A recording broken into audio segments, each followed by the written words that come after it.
No a teraz mám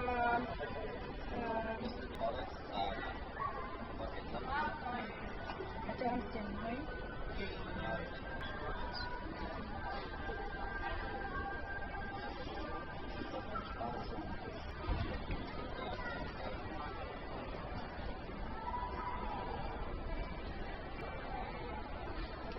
Keď sa ti to nerozširovalo, touto dlaňou si to môžeš trošku napýtovaní, tak je tlak práva.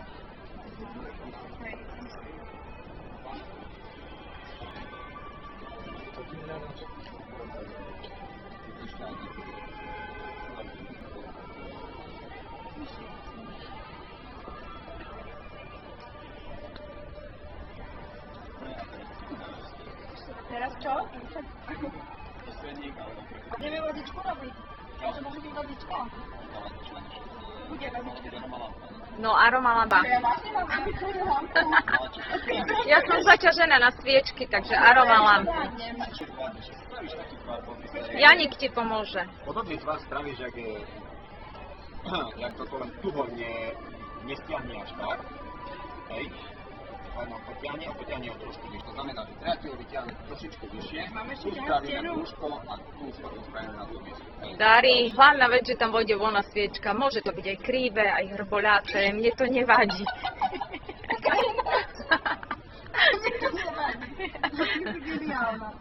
Účel to splní. Účel to splní. Čo? Čo stenu? Aj, ale nie tak. A ja? Ale víš to, tak sa tiež vyšší. No, máš. To sa šla vyšší. Ja už to vyššie. Čiže idem pár? Áno, tak, jedno proti druhé, vonkajším odberáš vnútorne a ťaháš smerom.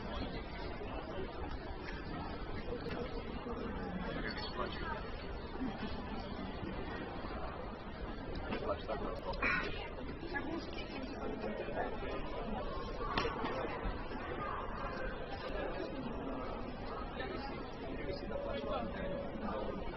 Aj viac.